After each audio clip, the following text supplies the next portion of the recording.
Morning. और इस class में मैं कोशिश करूंगा कि आपको सबसे सटीक हल दूं और साथ ही जो है ना कटअप बता दूंगा कि कितने कटअप में किस छात्र का जो है वो सिलेक्शन हो जाएगा। तो चलिए शुरू करते हैं। साथ में अभी ज़्यादा डिस्कशन नहीं करूंगा, डिस्कशंस के लिए मैं थोड़ा अलग से समय दूंगा। मैं पहले ही बता दूं कि जो मैं बता रहा हूं उसमें 10 क्वेश्चंस होंगे जो कि मैं बताऊंगा वो मेरे द्वारा हो सकता है कि गलत हों, और वो आयोग का जब की आएगा तभी मालूम पड़ेगा। तो अभी ज़्यादा गहराई से नहीं सोचते हुए आराम से एक रफ आइडिया लेते हैं। 10 क्वेश्चंस जो हैं वो प्रिडिक्शन में हो सकता है गलत हो, लेकिन फिर भी 140 क्वेश्चन जो है वो सही होंगे। तो यहाँ से आप अपना माइंड मेकअप कर सकते हैं। तो चलिए देखते हैं। 1946 ईस्वी में गठित अंतरिम सरकार के मंत्रिमंडल में श्रम विभाग किसे सौंपा गया था? तो जगजीवन राम को सौंपा गया था। 1942 ईस्वी में किस त्यौहार के अवसर पर जयप्रकाश नारायण हजारी जेल से भाग निकले थे? तो देखिए, आप डेट को अगर याद रखिएगा तो उस समय ये दीपावली का जो समय है ना वो ज़्यादा सटीक बैठता है, दीपावली का टाइम था वो। डॉक्टर राजेंद्र प्रसाद को संविधान सभा का सभापति चुना गया था दिसंबर 1946 में। सीमांत गांधी के नाम से जाना जाता है अब्दुल गफ्फार खान को। झांसी की रानी लक्ष्मीबाई की मृत्यु कहाँ पर हुई थी? ग्वालियर में हुई थी। बंगाल विभाजन के समय के विषय में किसने कहा था कि विभाजन हमारे ऊपर बम की तरह गिरा? तो ये बोला था सुरेंद्रनाथ बैनर्जी ने। सरदार उधम सिंह ने किसे मारा था? ये मारा था माइकल ओ डायर को। बारदोली सत्याग्रह का सफल नेतृत्व किया था वल्लभ भाई पटेल ने। इनमें से कौन 1946 ईस्वी में भारत भेजे गए कैबिनेट मिशन का सदस्य नहीं था? देखिए, रैमजे मैकडोनल्ड्स नहीं थे। इनका संबंध मैकडोनल्ड्स अवार्ड से है। हम लोग डिस्कस नहीं करेंगे यहाँ पर, डिस्कशन आराम से कुछ कुछ क्वेश्चंस को लेकर करते रहेंगे। प्रसिद्ध गांधी इरविन समझौता किस वर्ष हुआ था? ये हुआ था 1931 में। भारतीय राष्ट्रीय कांग्रेस के किस सत्र में पूर्ण स्वाधीनता का प्रस्ताव पारित किया गया था? ये किया गया था 1929 ईस्वी लाहौर में। सुभाष चंद्र बोस ने निकोबार द्वीप का नया नाम दिया था, तो ये नाम दिया था उन्होंने शहीद द्वीप। फरवरी 1922 ईस्वी में पुलिस चौकी में आग लगाने की घटना से संबंधित चौड़ी चौड़ा किस राज्य में है? चौड़ी चौड़ा उत्तर प्रदेश में है। खुदीराम बोस ने किस स्थान पर किंग्सफोर्ड की हत्या का प्रयास किया था? ये किया था बिहार के मुजफ्फरपुर में। आज़ाद दस्ता बिहार के किस आंदोलन के दौरान सक्रिय रहा? ये भारत छोड़ो आंदोलन के दौरान ये जो है वो सक्रिय रहा था।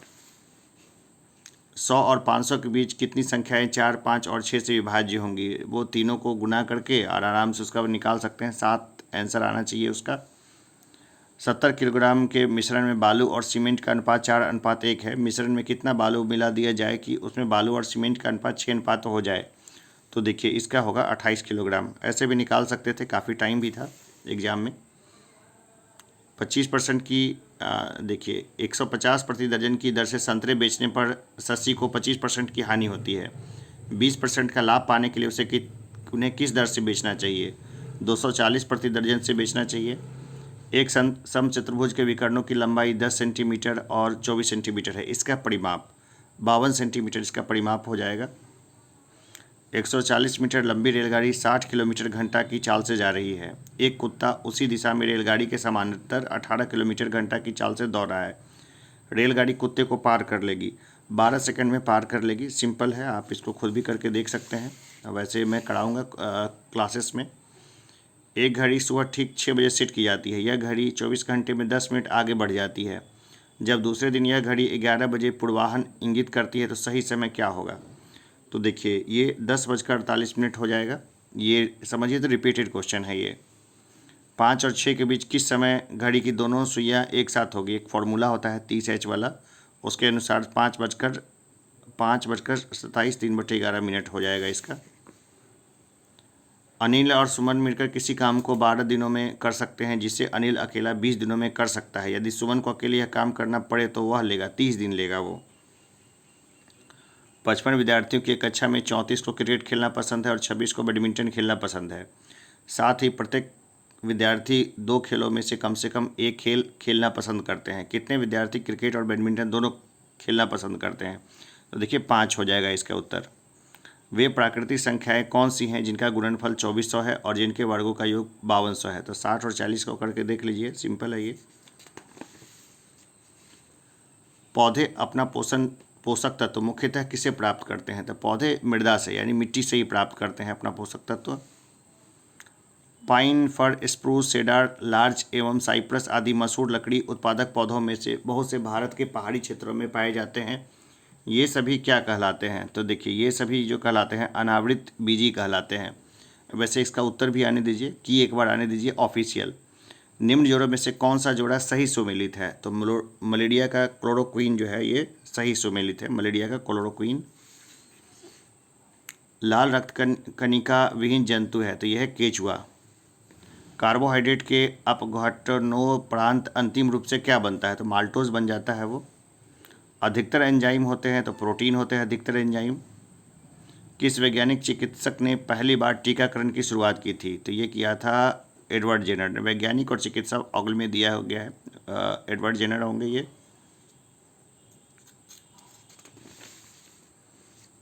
वॉशिंग मशीन का कार्य सिद्धांत क्या है? तो यह है अपकेंद्रण। ठीक है, इंग्लिश में कहिएगा, मैं इंग्लिश में भी करा दूंगा सेम। प्रकाश की गति निम्न में से किस माध्यम में न्यूनतम होगी? देखिए ये जो है ना थोड़ा सा फंसाऊ क्वेश्चन है कई जगह पर, उतना भी नहीं। ठोस में जो है ना जैसे जैसे मीडियम ठोस होता जाएगा प्रकाश की गति घटती जाएगी, तो मेरा ख्याल है कांच यानी शीशा इसका सटीक उत्तर होना चाहिए। निम्न में से कौन सी सदिश राशि नहीं है? तो देखिए गति सदिश राशि नहीं है। यदि धरती की घूमने की गति बढ़ा दी जाए तो भूमध्य रेखा पर पिंड का वजन क्या घट जाएगा? सिंपल कॉन्सेप्ट है वो। गति को सर्वप्रथम किसने परिभाषित किया था? न्यूटन ने। न्यूटन्स लॉ ऑफ मोशंस है। किस नियम के अनुसार समान ताप और दाब पर सभी गैसों के आयतन में अणुओं की संख्या समान होती है? तो ये होती है एवोगाद्रो के नियम के अकॉर्डिंग। अपेक्षता का सिद्धांत इनमें से किस वैज्ञानिक ने दिया था? Theory of relativity Albert Einstein का दिया हुआ है। एक संवाहक के तापक्रम परिवर्तन के कारण इसके विभव परिवर्तन होता है, इस घटना को कहते हैं तो सीबेक प्रभाव कहते हैं, सीबेक इफेक्ट। देखिए लास्ट में हम लोग जो है ना वो डिस्कशन भी कर लेंगे कि किस तरह से कट ऑफ निर्धारित होगा। अभी क्वेश्चंस देख लेते हैं। आवर्धक कांच में किस प्रकार का लेंस प्रयोग किया जाता है? तो ये है उत्तल लेंस। चुंबकत्व का अनुचुंबकीय समचुंबक सिद्धांत निम्न में से किसके द्वारा प्रदर्शित होता है? तो ये लोहा के द्वारा होता है प्रदर्शित। परमाणु के नाभिक में कौन से मूलकण होते हैं? तो ये होते हैं प्रोटॉन एवं न्यूट्रॉन। जिस धातु कर्म प्रक्रिया के अंतर्गत धातु मिश्रित अवस्था में पाई जाती है को कहते हैं, इसको बोलते हैं, देखिए इसका उत्तर एक से अधिक अभी ले लेते हैं। ई के थ्रू इसको बढ़ते हैं, ई के थ्रू इसको। निम्न में से कौन सा पीतल के घटक हैं? तो जस्ता एवं तांबा है पीतल का घटक है। निम्न में से किसे अनबुझा चूना कहते हैं? तो CaO को अनबुझा चूना कहते हैं। जंग लगे लोहे के वजन में निम्न में से कौन सा परिवर्तन होता है? तो यह लंबे समय तक बढ़ता है। निम्न में से किसे श्वेत धातु भी कहते हैं? तो ये रोडियम को श्वेत धातु बोलते हैं। उत्कृष्ट धातुओं के संदर्भ में निम्न वाक्यों पर विचार कीजिए। तो देखिए इसमें जो है उत्कृष्ट धातुएं प्रकृति में शुद्ध रूप में प्राप्त होती है, बिल्कुल सही है। यूरेनियम एवं सीसा उत्कृष्ट धातु के उदाहरण हैं। तो चलिए इसका जो उत्तर जो है ना मतलब क्या कहें इस चीज़ को, थोड़ा सा कन्फ्यूजन है, लेकिन इसका उत्तर जो है ना 1 एवं 2 भी हो सकता है और केवल 1 भी हो सकता है। तो ऐसे प्रश्न में चलिए 1 एवं 2 दोनों को लेके चलिए, 1 एवं 2 दोनों को ही सही मानिए। इसको देखिए, शुद्ध जल में नमक को घोलने से जल का क्वथनांक बढ़ जाता है एवं जल का हिमांक घट जाता है, सही है। जल में जब मिथाइल अल्कोहल डालते हैं तो जल का क्वथनांक घट जाता है, तो ठीक है 1 या 2 दोनों ही होगा। बायोगैस का निम्न में से कौन सा अवयव प्रमुख है? तो ये मीथेन है, कोई शक की गुंजाइश नहीं इसमें। निम्न में से किस रसायन के कारण पटाखा फूटने से चमकदार रंग दिखाई देता है? देखिए स्ट्रोंशियम के कारण ये होता है। लवणयुक्त वातावरण प्रेमी पौधों को क्या कहते हैं? तो ये कहते हैं लवण मृदोद्भिद कहते हैं इसको। कवक पौधों में नहीं पाया जाता है, तो देखिए पर्णहरित उसमें नहीं पाया जाता है, ठीक है, पर्णहरित नहीं रहेगा उसमें। परागन की सुपरिभाषा है, तो परागकण का परागकेसर से क्लोम छिद्र तक स्थानांतरित होने की क्रिया को बोलते हैं परागन।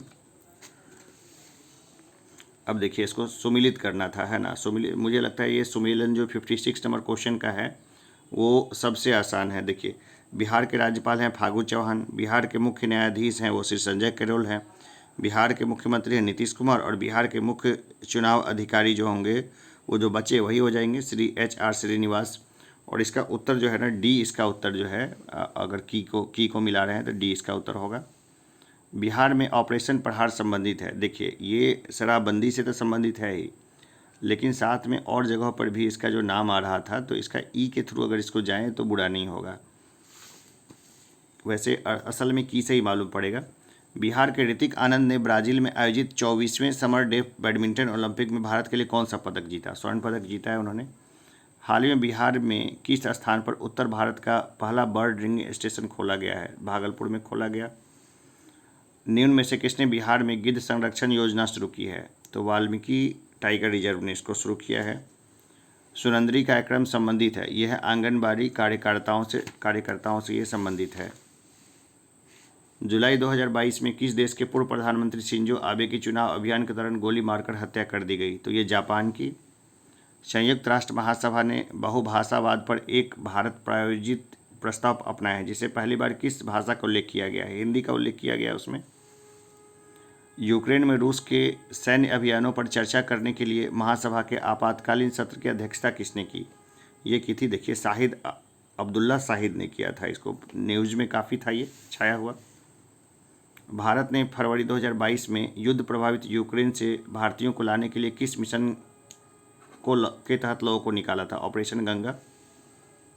हाल ही में चीन ने सतकेंग वन्यजीव अभयारण्य के आसपास के क्षेत्रों पर अधिकारों का दावा किया है, यह दावा करते हुए कि वह विवादित क्षेत्र है। यह वन्यजीव अभयारण्य कहाँ स्थित है? अरुणाचल प्रदेश में है ये।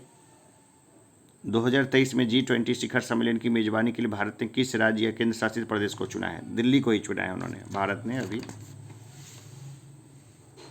संयुक्त राष्ट्र शांति अभियानों के संदर्भ में निम्नलिखित कथनों पर विचार कीजिए। देखिए बिल्कुल कर लेते हैं विचार। देखिए मुझे जहाँ तक लगता है इसका 2 और 3 इसका सही होगा कि शांति स्थापना अभियान केवल संयुक्त राष्ट्र सुरक्षा परिषद के एक प्रस्ताव द्वारा वापस लिया जा सकता है, क्योंकि वीटो पावर है ना वहाँ पर, तो ऐसा किया जा सकता है, मुझे लगता है ये। वैसे ऑफिशियल की जब तक न आए तब तक ऐसे प्रश्नों के बारे में कुछ कहना मुश्किल है। संयुक्त राज्य अमेरिका संयुक्त राष्ट्र शांति अभियान में सबसे बड़ा बजट करता है, योगदान करता है, तो ये इसका उत्तर सी जो है ना ये हो सकता है। इस पर डाउट रखेंगे हम, ठीक है ना। हाल ही में किस देश ने संयुक्त अरब अमीरात के साथ एक मुक्त व्यापार समझौते पर हस्ताक्षर किया है? तो इजराइल ने किया है। आर्कटिक की जलवायु की निगरानी के लिए किस देश ने अपना पहला उपग्रह आर्कटिक एम लॉन्च किया है? ये किया है रूस ने। T20 इंटरनेशनल में 3000 रन पार करने वाले प्रथम खिलाड़ी कौन बने हैं? तो देखिए ये बन गए हैं विराट कोहली। ठीक है, ये विराट कोहली हैं, या गलत चिक लगा हुआ है यहाँ पर, विराट कोहली ने बनाया है इसको। कोविड-19 टीकाकरण जून 2022 की पूर्णता को सुनिश्चित करने के लिए शुरू किए गए अभियान का नाम क्या है? तो हर घर दस्तक 2.0 है इसका नाम। 30 जून 2022 के बाद महाराष्ट्र के नए मुख्यमंत्री कौन बने हैं? तो देखिए लगता है स्टूडेंट नाम से कंफ्यूज हो गया, एकनाथ शिंदे हैं। ऐसे जिसका मैं क्वेश्चन पेपर रिव्यू कर रहा हूँ उसके काफ़ी सही हैं, शायद 118 के करीब करीब उसके सही हैं। अभी इसमें अगर 10 नंबर भी घटा दें तो 108 तक आकर के वो आराम से सिलेक्शन ले लेगा। भारत के 75वें स्वतंत्रता दिवस के अवसर पर किसने हर घर तिरंगा अभियान शुरू किया है? तो ये किया है केंद्र सरकार ने। केंद्र की नई शिक्षा नीति को लागू करने की प्रक्रिया शुरू करने वाला देश का पहला राज्य कौन बना है? तो ये बना है उत्तराखंड। भारतीय राज्यों के राज्यपालों के निम्नलिखित जोड़ों पर विचार कीजिए। देखिए तो राजस्थान में कलराज मिश्र हैं, उत्तर प्रदेश में जो है आनंदीबेन पटेल हैं, पश्चिम बंगाल में सत्यपाल मलिक तो नहीं है, वो तो बोलते रहते हैं, उनका तो अलग कहानी है। गुजरात में तो फागू चौहान तक है, बिहार में है। तो इसका उत्तर केवल 1 और 2 हो जाएगा, इसका उत्तर ना बी इसका उत्तर हो जाएगा। निम्न में से किस मंत्रालय संगठन ने यूथ इन इंडिया रिपोर्ट 2022 जारी की है? तो देखिए ये जारी किया है सांख्यिकी और कार्यक्रम कार्यान्वयन मंत्रालय ने। खबरों में नजर आने वाली एलावेनिलीन वलाडविन, श्रेया अग्रवाल और रमिता किस खेल से संबंधित है? ये दोनों निशानेबाजी से शूटर हैं, दोनों ही निशानेबाज हैं। हाल ही में अल्पसंख्यक मामलों के मंत्रालय का प्रभार किसे सौंपा गया है? स्मृति ईरानी को सौंपा गया है ना, इस्तीफा दे दिया था मुख्तार अब्बास नकवी ने, तो इसको मिला है। भारत के 15वें राष्ट्रपति चुनाव के लिए संयुक्त प्रगतिशील गठबंधन यूपीए के उम्मीदवार कौन थे? तो ये थे यशवंत सिन्हा। अपने उपन्यास रेत समाधि टॉम ऑफ सैंड के लिए अंतर्राष्ट्रीय बुकर पुरस्कार किससे मिला है? गीतांजलि श्री को मिला है। बिहार से इनका रिलेशन रहा है। माँ इनकी जो थी ना जमुई से थी और फादर गाजीपुर से थे। उसी समय मैंने पहले बता दिया था कि ये प्रश्न आएगा। बिहार से किसे 2022 में दादा साहब फाल्के भारतीय टेलीविजन पुरस्कार से सम्मानित किया गया है? दीप श्रेष्ठ को। बिहार के आर्थिक सर्वेक्षण 2021-22 के अनुसार वर्तमान में राज्य में शहरीकरण का स्तर क्या है? तो 15.3% है। बिहार में खादी के ब्रांड एम्बेसडर कौन बने हैं? ये बने हैं मनोज तिवारी। सीता माता की विश्व की सबसे लंबी 251 मीटर का निर्माण बिहार के किस जिले में किया जाएगा? सीतामढ़ी में किया जाएगा। ये काम चल रहा है इसके ऊपर में। बिहार के प्रथम भारतीय गवर्नर कौन थे? तो ये थे सत्येंद्र प्रसन्न सिन्हा। शब्दों में मत उलझिए, सीधा सवाल है। उड़ीसा और बिहार दोनों के थे ये। संथाल विद्रोह के नेता कौन थे? 4 भाई थे, सिद्धू, कान्हू, चांद और भैरव। सिद्धू और कान्हू दिखाई दे रहे हैं तो सी उत्तर हो जाएगा। बिहार के चौड़ी विद्रोह किस वर्ष हुआ था? अब ये तो इसका एग्जैक्ट नहीं मालूम। 1832 के जरिए जा सकते हैं। की का वेट कर लेंगे इसके लिए। किस वर्ष उड़ीसा को बिहार से पृथक किया गया? 1936 में पृथक किया गया। प्रथम बौद्ध महासभा कहाँ आयोजित हुई थी? ये राजगृह में हुई। किस गुप्त शासक ने अपने बड़े भाई की हत्या कर सत्ता प्राप्त की थी? और एक नाटक भी है बहुत अच्छा जिसमें देवी चंद्रगुप्तम, पता नहीं एक शायद इसी तरह का कुछ नाटक है ना, जो चंद्रगुप्त द्वितीय अपने बड़े भाई रामगुप्त की हत्या करके अपनी भाभी से शादी करते हैं और वो अपनी भाभी को देने के लिए तैयार हो गया था। बहुत टीचर है मज़े ले लेकर इस कहानी को क्लास में भी सुनाते हैं। देखिए क्वेश्चन बन के आ गया सामने में। वर्धन राजवंश की स्थापना किसने की थी? ये की थी पुष्यभूति ने इसको किया था। रोमन साम्राज्य से व्यापारिक संबंध किसने स्थापित किए? देखिए कुषाण तो हो सकता है लेकिन साथ में और भी कई हो सकते थे, तो इसका उत्तर जो है ना ई के थ्रू जाएंगे इसका उत्तर। मुस्लिम शासक जिसका साम्राज्य दारुल इस्लाम का एक भाग माना जाता था, तो ये था बलबन। बहुत कट्टरता से उसने रूल किया था अपने समय में। इनमें से किसने खलीफा की शक्ति का विरोध किया था? अलाउद्दीन खिलजी ने ही विरोध किया था। और ऐसे भी कुछ ट्रिक्स हैं, वहाँ से तो क्वेश्चन हर बार देता ही देता है उस ऑप्शन का क्वेश्चन, तो उस हिसाब से भी अलाउद्दीन खिलजी ही लगता है। तुगरिल खान ने किसके शासनकाल के दौरान विद्रोह किया था? तो ये किया था बलबन के शासनकाल में तुगरिल खान ने। सर्वप्रथम किस मुगल शासक ने ब्रिटिश के विरुद्ध संघर्ष किया था? ये किया था औरंगजेब ने। वो जो था ना जो चाइल्ड वाइल्ड को पीटा उठा था। निम्न में से कौन से सामाजिक सुधार विलियम बेंटिक ने प्रारंभ किए थे? देखिए सती प्रथा का उन्मूलन किया था। और इसका उत्तर जो है ना, इसका उत्तर जो है इसको अभी रहने देते हैं। इसका उत्तर है सती प्रथा का ठगों का संगठित दमन भी किया था। दास प्रथा का उन्मूलन। 1, 2, 4 इसका उत्तर हो सकता है ना। बाकी इसका की एक बार आए ना तो उसको हम लोग अच्छे से देखेंगे। किसने सिंध विजित कर उसका अधिग्रहण किया था? तो नेपियर ने किया था। और वैसे देखा जाए तो इसका उत्तर ई भी हो सकता है, एक दूसरे एंगल से सोचे तो। एंगल बाद में समझाऊंगा मैं। भारत में प्रथम जनगणना किस वर्ष प्रारंभ की गई थी? 1872 में। सुखदेव, भगत सिंह तथा राजगुरु को किस तारीख को फांसी दी गई थी? 23 मार्च 1931 को। महात्मा गांधी द्वारा 1940 में प्रारंभ किए गए व्यक्तिगत सत्याग्रह के तीसरे सत्याग्रही कौन थे? तो ये ब्रह्मदत्त थे। बहुत दिनों के बाद इनका नाम सुनने को मिला है।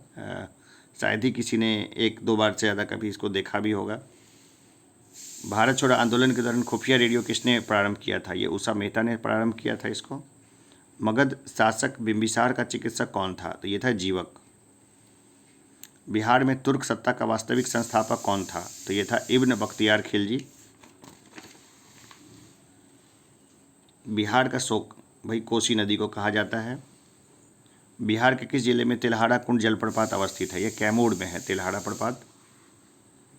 एशिया की सबसे बड़ी एवं ताज़ा जल वाली गोखुर झील है, ये है कांवड़ झील। कन्वर्ट लिखा हुआ है, कांवड़ झील है, एक ही बात है ये।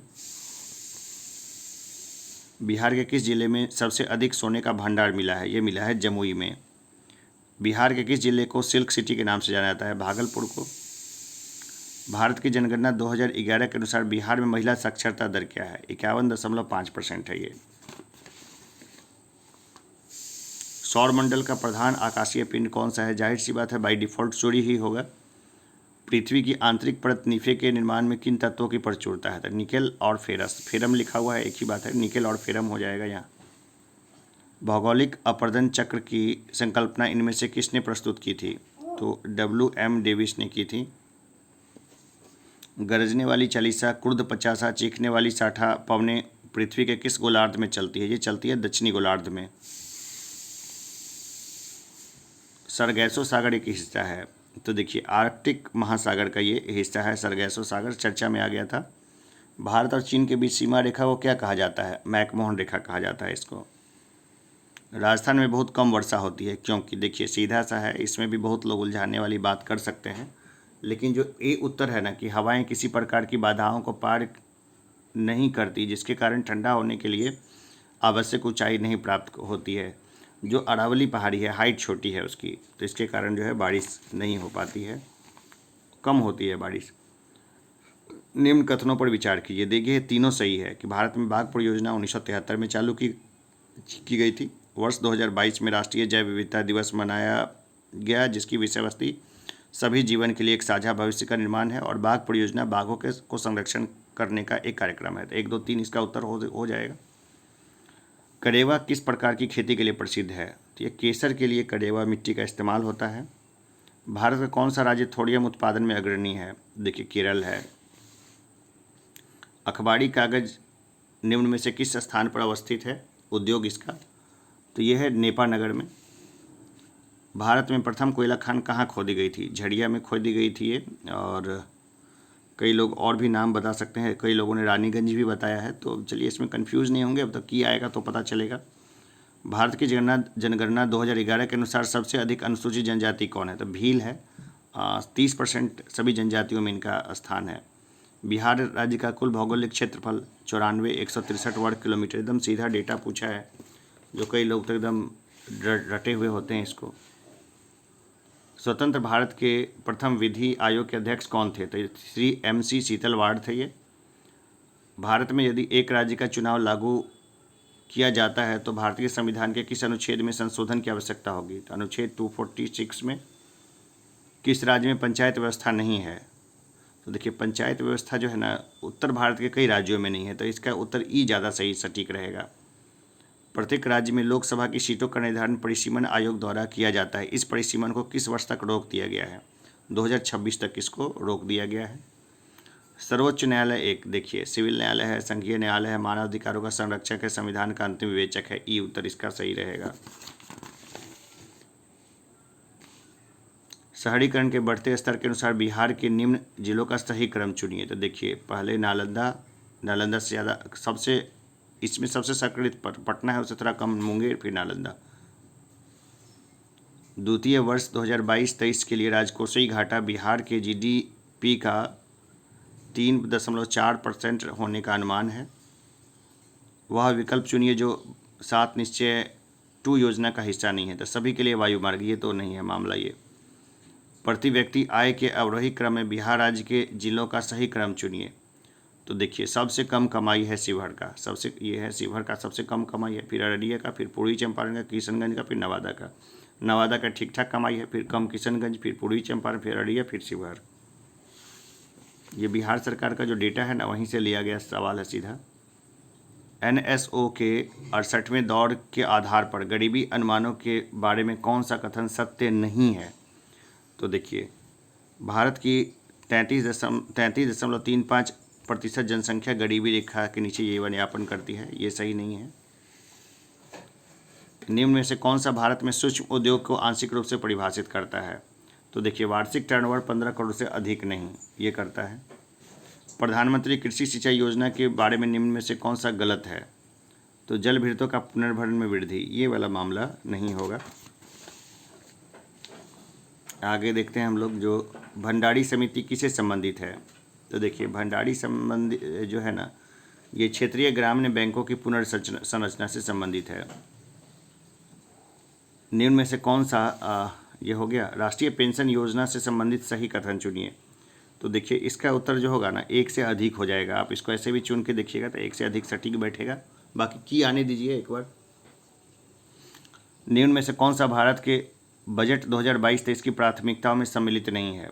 तो ये है समावेशी विकास। ये वाला जो मामला है, नहीं एक से अधिक हो जाएगा ये, ई इसका उत्तर ज़्यादा सटीक रहेगा। वित्त वर्ष 2021-22 में भारत में टैक्स जीडीपी अनुपात क्या है? तो देखिए यह है 11.7%। वस्तु वर्गीकरण और समूह के अनुसार विश्वव्यापी निर्यातों में भारत का हिस्सा वर्ष 2018 में कितना था? ये था 1.3%। चतुर्थ अग्रिम अनुपात अनुमान के अनुसार वर्ष 2020-21 में भारत में गेहूं का कुल उत्पादन कितना है? तो देखिए 111 दशमलव कुछ था, इसका उत्तर ई हो जाएगा। जीवंत ग्राम कार्यक्रम के संबंध में सही कथन का चयन कीजिए, ठीक है ना। तो देखिए इसमें यह उत्तरी सीमा पर सीमावर्ती गाँव के विकास के लिए है। ये 150वां देखते हैं कि बिहार के आर्थिक सर्वेक्षण 2021-22 के अनुसार गलत कथन को चुनिए। तो बिहार में प्राथमिक क्षेत्र में 2.8% की दर से वृद्धि हुई है, ये वाला मामला गलत है। तो चलिए अभी हमने 150 क्वेश्चंस को देखा। 150 में हो सकता है जो कुछ क्वेश्चंस जो है 10 क्वेश्चंस का मैं मार्जिन लेके चलता हूँ जो मेरे से गलत हुए होंगे। अब जो है ना एक नॉर्मल जो है एक डेटा खींचते हैं कि भाई कट ऑफ जो है ना वो क्या होना चाहिए और कट ऑफ क्या रहेगा। तो दरअसल 7-8 हज़ार लोगों का डेटा एनालिसिस बेसिस किया है मैंने, और इसके अनुसार से जो है ना हम एक नॉर्मल जो है चार्ट प्रिपेयर करेंगे। जैसे एक जनरल का हो गया, जनरल में हम लोग देखते हैं मेल का और फीमेल का क्या कट ऑफ होगा। इसके बाद जो है हम लोग EWS का भी देख लेते हैं इस बार, EWS का क्या होगा मेल और फीमेल का। BC में देख लेते हैं कि क्या होगा, SC में देख लेते हैं और ST में क्या देख लेते हैं। देखिए क्वेश्चन ना आसान था ना टफ था, हर बार ऐसे ही प्रश्न होते हैं, है ना। चीखने वाले अपना जो भी चिल्लाएं कि ये हो गया वो हो गया, तो जैसे फाइनल किया आएगा तो वैसे आप सब लोग अपना आजकल होशियार हैं, अपना जान लेंगे कि क्या किस तरह से उनका बन रहा है। लेकिन मैं एक मोटा रफ आइडिया बताता हूँ कि कितना जनरल का जो है ना, मेल का जनरल का जो है वो 95 से लेकर के 100 के बीच का कट ऑफ रहेगा, है ना। कई सारे संस्थान वगैरह भी बोलते हैं 100 जाएगा, 108 जाएगा, 109 जाएगा। लेकिन जिस तरह से परीक्षा में कोई कदाचार नहीं हुआ है, अगर कुछ होता तो मालूम पड़ जाता है, क्योंकि इस बार स्टूडेंट्स भी काफ़ी ज़्यादा एक्टिव थे। तो जिस तरह से कदाचार एकदम शून्य के बराबर हुआ है, 1-2% जो होता है ना कहीं पे दूर दराज में या पॉइंट में कुछ परसेंटेज में, ये तो स्वाभाविक है, होता ही है। उस हिसाब से कट ऑफ 95 से 100 रहेगा। और उसी तरह जो महिला का देखें ना, महिला सामान्य का 90 से 95 के करीब रहने का उम्मीद है सामान्य का। EWS का हम लोग देखें तो इनका जो है कट ऑफ हम लोग देखें तो 92 से 96 के करीब करीब तक चला जाएगा। और महिला का हम लोग देखें तो महिला का जो है ये कट ऑफ EWS में ना ये कम से कम 85 से 90 के करीब करीब तक चला जाएगा। फिर हम लोग BC का देखें, BC का हम लोग देखें तो BC का बहुत ज़्यादा कट ऑफ में फ़र्क नहीं पड़ता है। BC का भी हम लोग देखें तो ये 92 से 95 के करीब कट ऑफ रहने का उम्मीद है, जहाँ तक मुझे लगता है 92 से 95 तक कट ऑफ रहेगा BC का। और BC फीमेल का देखें तो ये भी रहेगा ना, ये रखिए ना 89 से 92 के बीच में रहने का उम्मीद है, काफ़ी क्लोज मामला रहेगा। अब SC का देख लेते हैं। SC का जो होगा नॉर्मली SC कैटेगरी में मेल का देखें तो इनका जो है जो होगा ये रखिए, इसका जो 88 से लेके 91 92 एक रफ़ आइडिया है, इसी रेंज में 1-2 नंबर नीचे 1-2 ऊपर यही होगा। और फीमेल का अगर हम लोग देखें तो फीमेल का जो है कितना रख सकते हैं इसको, लगभग जो है रखिए कि 80 से 85 के बीच में जो है ना वो SC फीमेल का रह जाएगा। ST का कट ऑफ थोड़ा ज़्यादा जाता है ना, SC का ज़्यादा जाता है तो ST का खास करके कट ऑफ थोड़ा ज़्यादा जाता है, ये SC से थोड़ा ज़्यादा हो जाता है कई बार। तो देखिए ये 92 है ना, 92-93 करीब करीब या उससे भी थोड़ा कम हो सकता है ये। और महिलाओं का जहाँ तक बात करें तो इनका जो है वो 82-84 के बीच में रहने का ये अनुमान है। तो ये एक बेसिक देख लेते हैं।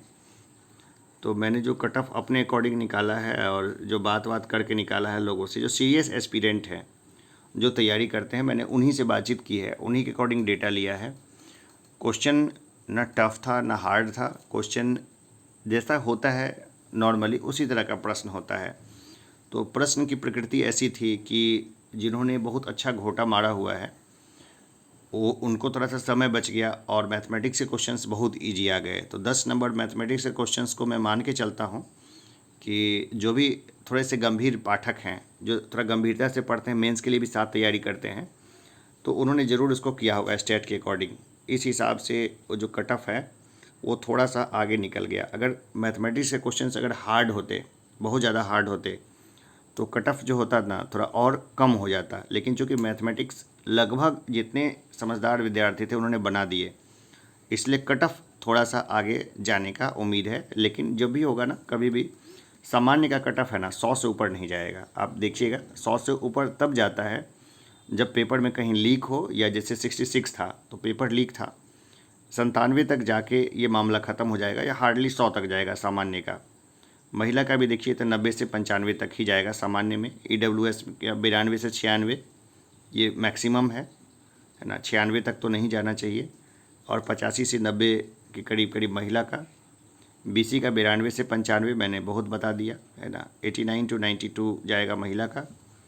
SC का 88 से 91 के करीब करीब जाने का चांस है। और ये जो फीमेल है उसका 80 से 85 ही होगा। ST का थोड़ा बढ़ जाता है। तो ये बेसिक है जो मेरा एनालिसिस है। ये मैं गलत भी हो सकता हूँ, लेकिन जो लोग भी आ रहे हैं रेंज में ना, उनको तैयारी तो करनी चाहिए, क्योंकि मेंस देने के लिए मौका बहुत कम मिलेगा। तो अगर आप रेंज में आ रहे हैं आज से लग जाइए, और हमसे जो सहयोग होगा हम करते रहेंगे अपने लिमिटेड रिसोर्सेज के साथ। अभी के लिए इतना ही, धन्यवाद।